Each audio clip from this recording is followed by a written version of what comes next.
Hello, Grace. Welcome back to our reading plan. Today is July 18th, and we're looking at Isaiah 30 through 33. We are in the third section of Isaiah, which focuses on the rise and fall of Israel. And this first section talks about Egypt, the fact that Israel has sought out a treaty with Egypt. And God says, why didn't you consult me? You didn't consult my spirit. You went contrary to my plans, and that will end up badly for you. And this connects back to an earlier prophetic image that Isaiah gave us a couple days ago in chapter 20, when he is walking around naked saying, this is what's going to happen to those who trust in Egypt, because they are going to be brought out and in a shameful manner. And he says this again, verse 5, all who trust in him will be ashamed. So again, he's saying, why are you going to these places, even though they are not following me? They trust in horses. You're going to trust in their horses, but they're not going to give you anything. And that is a warning for Israel to not trust again in other nations, but to trust in the Lord. But then Isaiah says, the reason that you are doing this is because you don't want to be told you're not living for God. In fact, it says here, verse 10 of chapter 30, you say, stop seeing visions. You tell the prophets, don't tell us what is right. Tell us nice things. Tell us lies. Forget about this gloom. Get off your narrow path. Stop telling us about your Holy One of Israel. Now that is interesting, because I think all of us are in that area sometimes where we're like, I don't really want to hear how badly I'm doing. I want to be affirmed that I'm doing okay. I don't want people to say, man, you're not living in the way Christ wants you to live. And we want our ears to be tickled. But Isaiah says to Israel and says to us, humble yourself. And I've specifically mentioned this verse because it says that phrase, get off your narrow path. And that connects to Jesus, who says in the Sermon on the Mount, he says, for wide is the gate and wide is the path that leads to destruction, but narrow is the gate and narrow is the path that leads to life.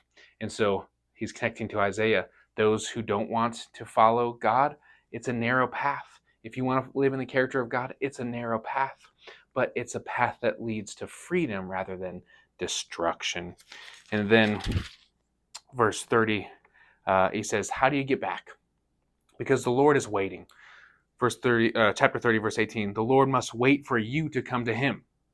It's saying he wants to respond to you, but he has to wait to respond until you humble yourself. And he says we have to wait for him.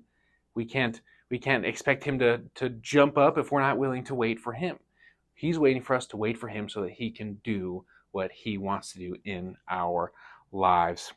And he says this, if you do that, the Lord gave you adversity for drink and suffering, but he will be with you to teach you. You will see your teacher with you. You will see God with your eyes.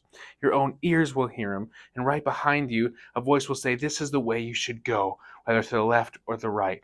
Then you will destroy all the idolatry in the land. Now, this is super exciting for us, because it tells us that even if we are experiencing suffering, even if we are experiencing things because of our sinfulness, we know that if we humble ourselves before God and we wait for him, he will guide us to the right path.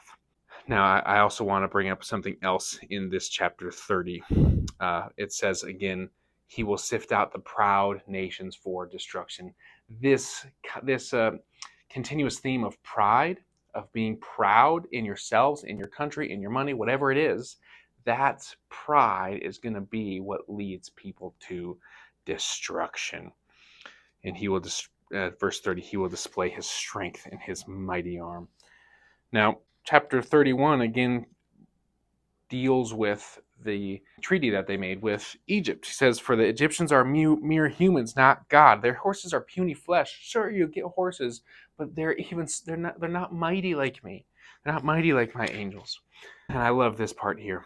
Chapter 31, verse 4, it says, when a strong lion stands growling over a sheep it has killed, it is not frightened by the shouts and noise of a whole crowd of shepherds. In the same way, the Lord of heaven's armies will come down and fight on Mount Zion. The Lord of heaven's armies will hover over Jerusalem, protect it like a bird protecting its nest. Again, we talked about this the other day, Psalm 91. The Lord wants to protect you if you go under his wings. And then he says he will defend and save the city. He will pass over it and rescue it. Now that is significant because it connects to the Passover lamb. There's a sheep that is killed, but God will pass over the people and save them. It reminds us of the Exodus, of how God passed over Israel in the blood of the sheep that was on the door, and how Jesus is our Passover lamb. Now, the last thing I want to bring to your attention, because I've gone a lot over these things, is there's this section in chapter 32, verse 1 through 20, where it talks about ungodly fools will not be heroes, scoundrels will not be respected, fools will speak foolish, make evil plans, and it goes on this list of all these people who do horrible things. But then he says this, verse 8, generous people plan to do what is generous, and they stand firm in their generosity.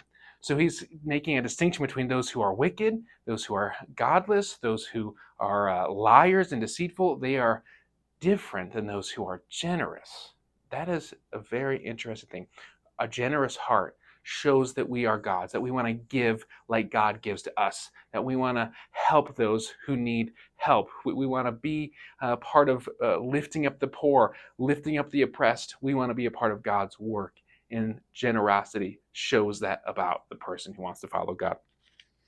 So the Spirit is evident in these passages, that we need to wait for the Lord, that we need to wait for the Spirit to guide us and to lead us so that we can lead on the narrow path and be generous and be people who seek justice, seek the love of God.